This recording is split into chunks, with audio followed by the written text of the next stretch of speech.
So I'd like to, I just kind of have some just running notes, and I'll go for about 10 minutes on those running notes, and then we'll let Marilyn talk specifically about assessment, because all of you have also received evaluation reports on your kids through the first semester. So I want you to kind of understand that and how that even ties into our approach to learning.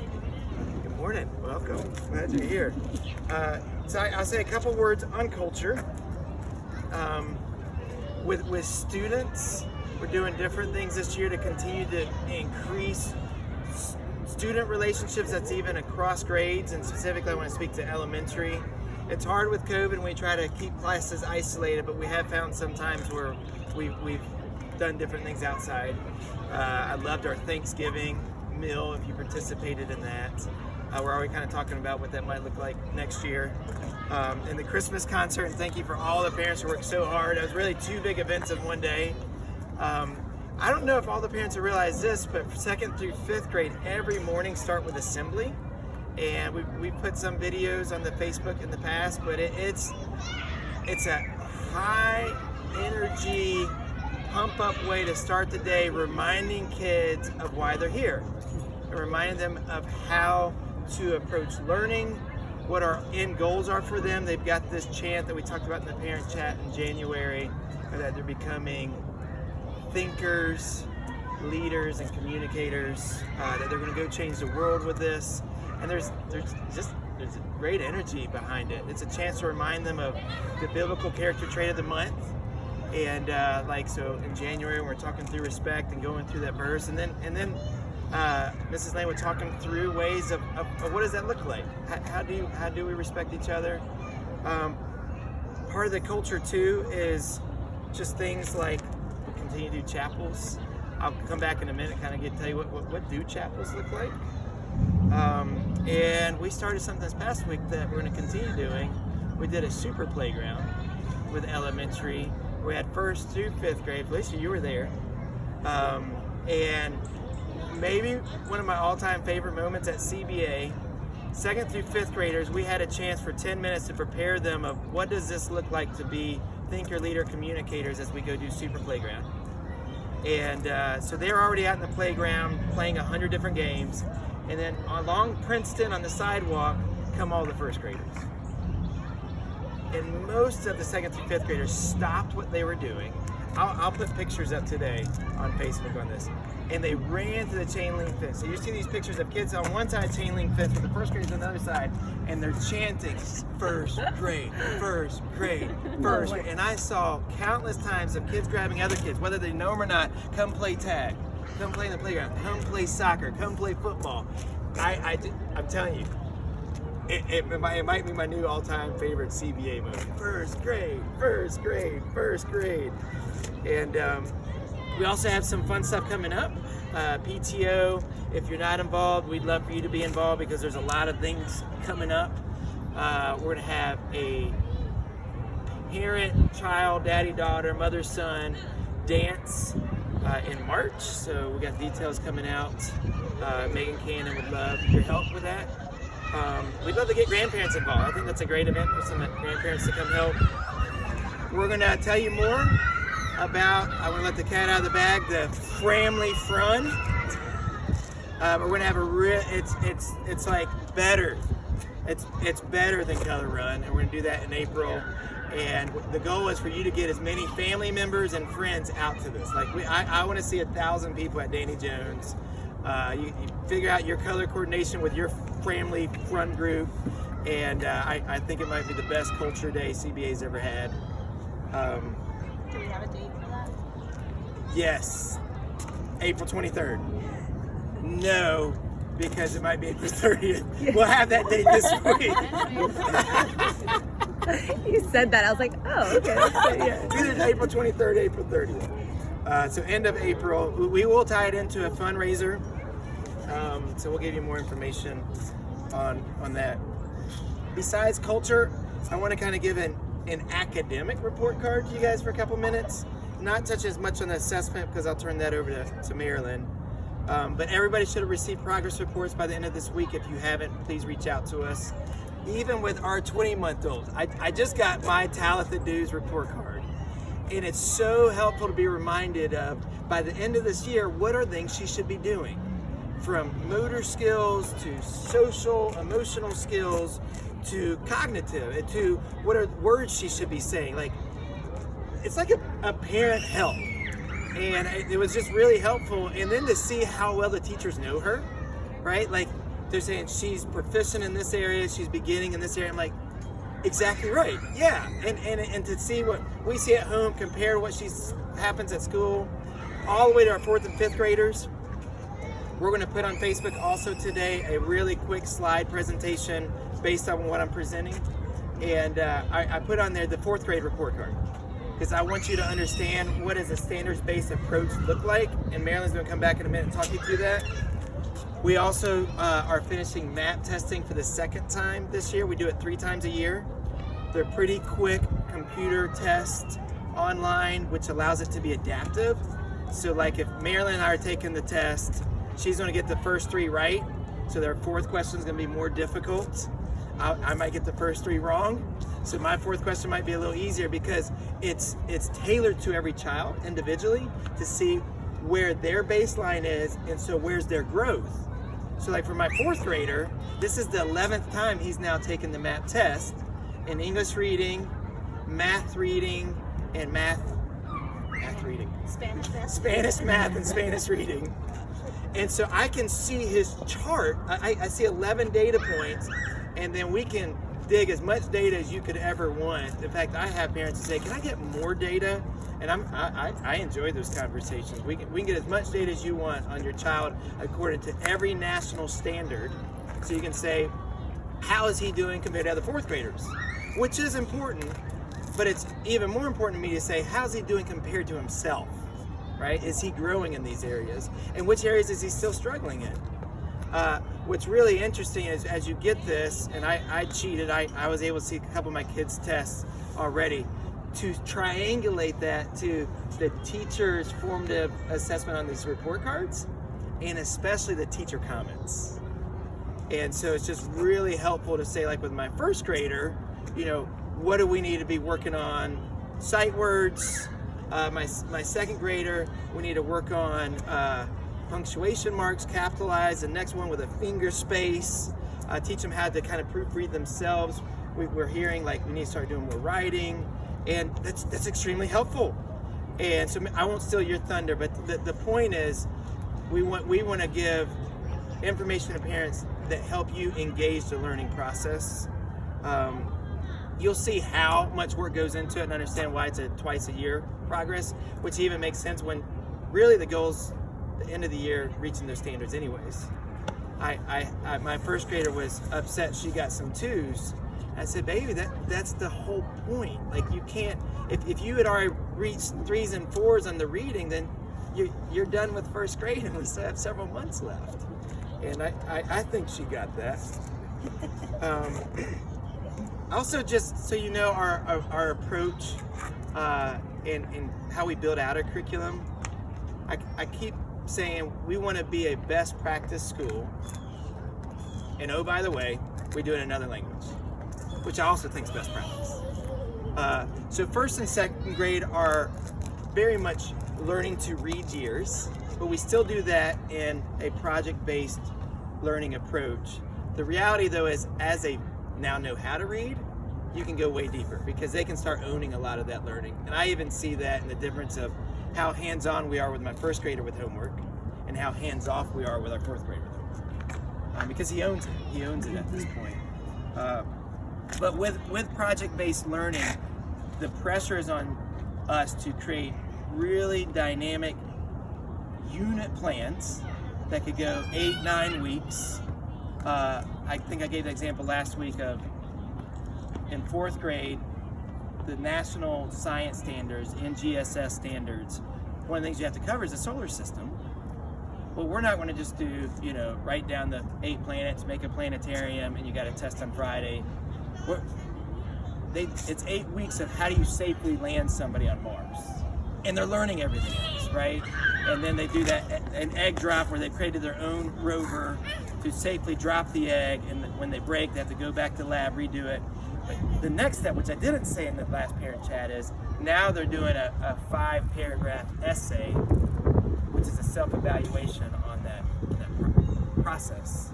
And so that's a sense of project-based learning. It's bringing in reading, writing, but science standards, also in social studies standards. For 3rd and 4th grade and on up, we work with our English project-based lessons to be more social studies, history. So they've got is it 3 or 4 years with the history?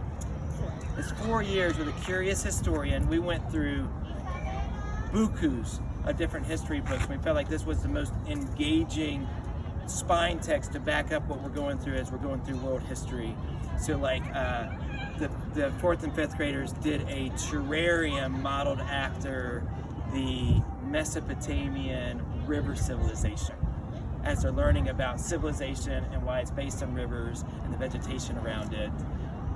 Awesome, right? Like my son gets home to go find more stuff for his terrarium, and now we have a terrarium at home because he's so inspired by that. Whereas our Spanish project-based learning is more science heavy, where we use the national MGSS standards, like the example I just gave you on that. 1st and 2nd grade, for English, we use the EL curriculum, which is very aligned with a project-based approach. So for example, like 1st grade, the first 9 weeks was on tools and work, as we're learning to read and write, fiction and nonfiction, and then the solar system, and then now for the next 18 weeks is about the anatomy of birds, and it's fascinating. So 1st grade parents, get ready to start going on walks and looking for birds, and so your kids can tell you all about their beaks and talons, and how God has so beautifully made each of them for the environments they're in. My favorite is when they talk about the Ninga, which we see those around here. It's the one, the drainage pond down here, sometimes you'll see that one that's drying his wings. And just the amazingness of how God makes this bird without whatever water repellent should be on their feathers. So when he gets wet, he actually absorbs the weight of the water, which means he can now go to the bottoms of the ponds and get the bigger fish, providing more protein, because the rest of the day he's got to have the energy to hold up his wings to dry his wings. It's just amazing, right? How God is so spectacular in creation. We've already talked a lot about Singapore math, but just so you know, that starts in kindergarten. And really, even in our 2-year-old classes, we do a lot of patterns, looking for patterns. And math is all about looking for patterns, which leads not just to adding numbers, but thinking logically, looking for patterns in life. And you can realize, even as you learn to write complex essays later on, how do you classify your information according to patterns that you're seeing, so you can make inferences, deductions, and to not only understand your thinking, but to be able to articulate that thinking. And so again, that's a way to see, like, math isn't separate from everything else.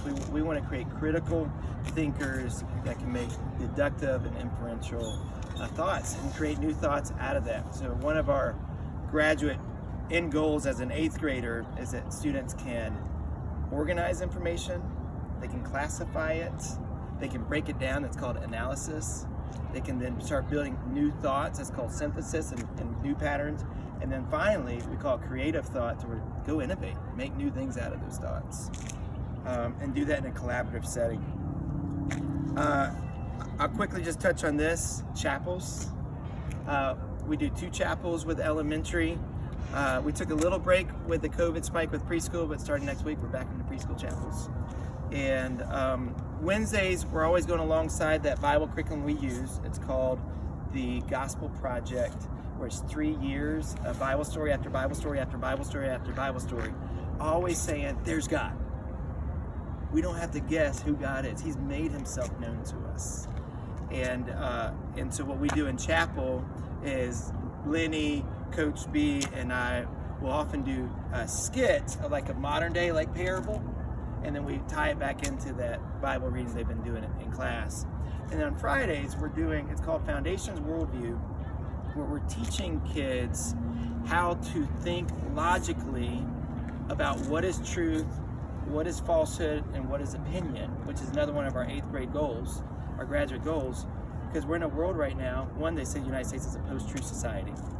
two, everybody's saying their opinions like they're truths, and how do you discern what's false and what's true? And then all that overlaid on what's the greater truths? Why am I here? What is my purpose? Where am I going? Conversations that in the public sphere right now are prohibited, and yet those are the driving questions for our kids and the purpose of life. Again, if you have any questions about these curriculum that we're working through, we're passionate about it. Marilyn and I would love to talk to you more. We meet weekly as we're mapping out this 8th grade graduate and what the curriculum and facilities should look like. We're 18 months away from our middle school launch. And so as we get very clear details, we'll keep passing those on to you guys. Just kind of connections I wanted you to know about. We have now a memorandum of understanding with CSU for the last year. And as COVID allows, we get more and more CSU students to learn as kind of a lab in our school of how we're doing education differently. That also now allows us to bring teachers in internationally. We can actually sponsor visas. And so we just got our first teacher from Colombia. Spectacular. If you haven't met her yet, Diana Cuellar. Invite her to eat. Like this is new for her, right? She's got to make new friends. She's got to make new connections. She's looking for a church. Hey, go bless our 2nd and 3rd grade teacher and just invite her over to eat this weekend. But that we just flew in another teacher candidate for a few days from Honduras, and because we now have this freedom to recruit teachers internationally and really pursue the best teachers for our kids. And I kind of remind you, like I've got a lot in this. I'm not just a director. You know, my 4 kids are here. Like I'm passionate that they get the absolute best teachers, and I'm grateful that I believe with all my heart they are getting that. And then we're just doing a lot of school visits. You might see sometimes we post that on Facebook. There's a Christian project-based learning school in Hilton Head we went to. We just went to Palmetto Christian Academy east of the Cooper here a couple weeks ago. I'm going to go up to a project-based learning school in Raleigh next week. We're looking at maybe going to Forest School in Atlanta. I'm going to go check out High Tech High in San Diego in March. We're also in communications with a Christian project-based learning school in Abbotsford, Canada, and then a similar school in Calgary. So as we're looking for best practice, we're not finding tons of schools who already do it. So we're willing to fly internationally to make those connections. My hope as part of the fundraiser we do in April is to raise money to send all of our teachers to it's a week-long residency program of project-based learning in Canada. And if we have to go to Canada to do it, we'll do it because we want the best for them. We've had, as we continue to provide professional development for our teachers, besides just flying in places, we brought in 2 consultants this year with elementary. A legend in Christian education is Dr. Milt Ecker, and he's been working with us. And then Rachel Scroggins, who's worked with in administration of early childhood in China and the United Arab Emirates, and in places in the United States, has flown in 3 times already, and she's coming for a 4th time. 2 times coming for a 3rd time, working with all of our early childhood teachers, and not just whole group instruction, but small group instruction. She's in their classes, working with Margarita and myself. And we've already sent the early childhood teachers to Rock Hill for another professional conference in the fall. And then lastly, I'll just say we've already done re-enrollment. If you're a current parent, you haven't re-enrolled and you plan to, or you have another child that you haven't enrolled, please do that today, because we're already looking now. We have a waiting list to start filling the last couple spots, but we already had about 250 enrollments in the last 2 weeks. So really humbling. Praise Jesus. For some of you who are here, have been with us since the beginning, and we had 20, 30 kids. I'm very grateful for how you guys trust us. We love doing it. We love doing life with you guys. Any questions for me before Marilyn kind of breaks down assessment further? I'll ask one. Yeah. So in the true spirit of a progress report, where would be some of the areas that you felt maybe you landed in a B Yeah, thank you for that. I would say for beginner? an area we keep thinking through is taking care of our teachers. COVID, I think, has been tough on everyone. I do think it's double tough on teachers because they're thinking as parents, they're thinking for their own health, they're navigating, how to take care of the pressure, making sure they're taking care of all their kids, parent expectations in their classrooms. We're constantly thinking through how do we continue to encourage our teachers. Part of my thermometer with that is we have a WhatsApp chat together, all the teachers, and I bet sometimes I don't read it to the end of the day, and there's usually like 150 comments a day. So there's, if that's just a little snippet of how much they talk outside, I know there's great relationship, and I know we're always praying for each other a ton. But I think we're still trying to learn, like, whatever Leadership 101 was in the past for taking care of teacher culture. I feel like we're just learning on the fly right now how to take care of our teachers. I want to give a shout out to Tiffany and Jackie with this, organizing these snacks. Guys, I've yet to go to the kitchen this year and there's not food. And even on and it's wonderful, like protein, Greek yogurts at 10 a.m. when I'm having like a sugar crash. I can't tell you what that means, guys. PTO's planning a Valentine's lunch for teachers. They're already planning a teacher appreciation week, and I'm like, it's already been teacher appreciation year, but yes, we'll take it. So I think I'd call it a B just because like we're still trying to figure that out. What else would you give a B in? I'll give another praise though. It's subs. Like, thank you for those who have provided subs as teachers have to miss because of COVID exposures or kids having COVID exposures. We've never canceled a class this year because we didn't have somebody to help out with it. And maybe just the procedures as the school grows and trying to make sure that we have real clear procedures that everyone knows, all the teachers, all the office faculty, everyone knows how it's done so that we can grow well and not be splintered. Yeah, that's right. So like right now we're working through doing fire drills next week. And how does that look with Armory Park versus here? Lenny's been working with our admin team of how to do an active shooter drill. And just making sure all those procedures are very clear. Absolutely. Yeah. That's a good question. Any other questions? Yeah. I think this is more of a Maryland question, but I have to slip out. I apologize. There were progress reports for the Spanish side of it. If a kid gets, as far as the grade level goes, is that grade level for someone that is a Spanish speaker, or is that grade level for someone that is in their situation, so Spanish is a second language? It's where we have set their grade level expectations, so it would be where we would expect them to be as a second language speaker. But those standards are set. There are Common Core Spanish standards that are nationwide, that we follow too. So we want to make sure that they are speaking. And since we get to start so early and so young, those standards are very, very similar to the same thing as a child learning English. Which would be a little more challenging if you start in first grade. Right. Yeah. And it's really exciting though to see mid-year assessments on math or on the MAP, as well as progress reports. We don't expect them to have exceeded everything mid-year. Because that would, like Nate was saying, that would mean, well, we're done. So we set the standards and we know where we want them to end up at the end of the year. And so this report card and this MAP testing is, okay, are we on the right growth spectrum? Are we growing? Are we stepping towards that? And the teachers know that we don't expect them to have mastered it. We expect them, yes, they're growing, they're stepping forward. And if they're not, then the MAP test helps us wonderfully to know, okay, which area are they struggling in? Are they struggling with auditory picking it up and understanding it? Are they struggling knowing how to present it in writing? Are they struggling with fine motor skills and not being able to physically write? It helps the teachers to know where are they ready to go next. Which is what I love about MAP testing is all the data you get from it.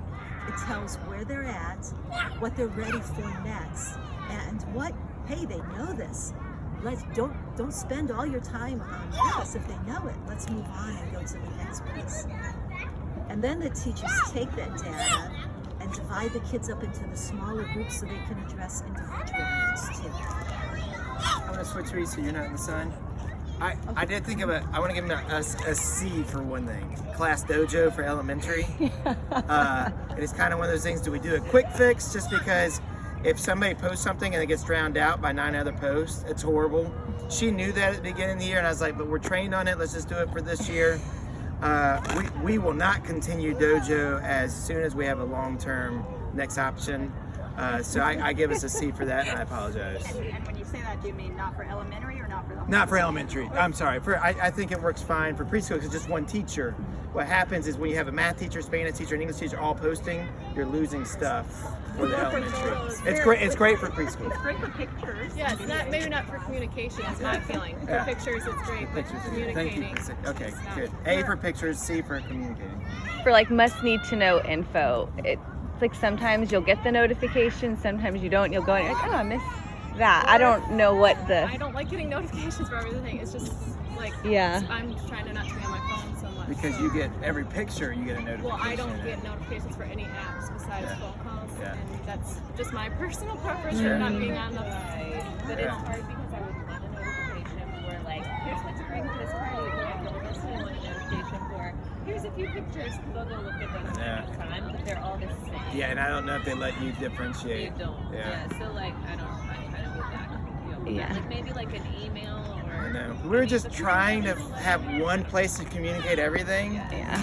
So you're not opening 3 different apps, and we're working on it. There's got to be a better option out there. A little bit of encouragement. Our first grade teachers have started doing newsletters, and those have been great. Yeah, thank I wish we you. could First grade print it out, but newsletters. It's been nice Yeah. to have that all in one place You should be every able to week. print it out. Okay, maybe I just haven't Because tried they're hard all enough. posting them as a PDF. Yeah. So that we can- Okay, so the newsletters have been great. Newsletter and then for also first grade. The help with the homework, especially the math. The Video. Master Taya will give an example for the parents to be able to help with the math, so that's been really good. Yeah. I agree with you, Bill. Yeah. It's just because I think we're in a world right. Yeah, it's in a world where things are just like can come at you all the time, and I'm trying to be present with like my little people and not be constantly looking at my phone. So it's nice if it's somewhere you can go back to, like if it's on Facebook or Class Dojo, it gets lost. Or, If it's a post, it gets lost, but if it's a standalone email or something, okay. That's good feedback. Thank you. And some of the different apps you can use, you can also pin certain things to the top where then the feed goes, but the pinned items on the top. So like the newsletter, every week you pin it to the top and then the feed went to effect. So you could go in and, okay, this is the most important for this Yeah, week. right. So we'll look at different because communication is really important. It really is. Yeah. And it's so global. You say communication, we're really talking about 100 different things. right. You know, we could do 98 right, but then mess up a picture day communication. Or a parent chat. Or- With, yeah. I thought it was tomorrow, so I mean, you know. Right. It's, Any other thoughts on assessment? So I just wanted to make sure everyone was clear on what it means to be standards-based. And that means that we're looking every year at what we want kids to master by the end of the year. And we do base that on the Common Core state standards as our formation of saying we want to make sure that we're moving forward. And so those standards you see on the report card are where we want them to end at the end of the year so they're ready for them to begin the next year. And that guides the teachers on saying, I need to make sure and go over cause and effect. I need to make sure I go over inferencing. I need to, so that we don't lose track of where we are and where we've been, but where we want to go. Just like when you plan that trip and you want to know where I'm going at the end, but then every signpost along the way too. So that's where the standards-based report card is. We don't give A, B, C, D grades or 90, 80, 70, 60 grades because those all average from the beginning of the year Right. to the end. Right. And at the beginning of the year, yeah, they might all get a 30%. That's actually okay because we haven't taught it all yet. And we don't want that 30% to be averaged with this 90% at the end and they still end up with a failing grade. But they're actually at 90%. So that's why our grades they're excelling, they're 4, they're above and beyond. 3 yes, they're proficient. That's exactly where we want them to be. 2, it's developing. We're working towards it. 1, we're struggling. We need to do more work here. But those grades tell us where they're at the moment and where we're going to be working towards next, rather than averaging the full year together. How do you know then when you get a mid-year report card if they have made the progress they should have made in that period of time? If you were If they're getting a 3 or 4, they are right on track. So we just have P's and E's, right? right, but I'm just thinking about the first grade one. The first grade. Right, with the numbers, because you were saying it's fine if No, you get a 2. and Rosie does have some That's too. what- but how But do this you is know where she's the on track? comments, so they Do you get have anything left to learn? like a paragraph of comments. And so that they're going to, the very specific areas I now need to work on Rosie with, they fill in and give me specific information that then connects with that 2 up above, right? So yeah, I was like, Rosie, don't be alarmed. You're working hard, you're doing fine, but I'm okay with your 2. Look, it says you're working hard here. That's all we ask, but these are the areas we're going to continue to work on. She just wanted to hear she's already perfect. I'm like, I'm sorry, honey, you're not. When- Don't we all? Right? And our teachers want that too. Our teachers want every kid to get the perfect MAP score. But that's not growth mindset. We got to get away from, if I don't get 100, then I failed, right? Right. And even a student, we met with a parent recently, a student that had a 1. So we want to make sure that we're meeting with them and saying, this is where we're struggling. Here's some ways that we're working. Here's some things that you can do. But let's look at their map and look at this growth was incredible. They haven't gotten up to where we want them to be for that grade level yet. But their growth is incredible. And if this growth keeps going, it's gonna all be great. Now, if we see somebody that is performing below grade level of our expectations and their MAP score is sort of flat, then we're worried. And then we're really saying, okay, let's look and see what extra support does this child need? Would another year in this grade be beneficial for this child? Because the thing is, we want the kids to thrive. We don't want them to have to struggle through the whole time saying, God, where are they developmentally ready for?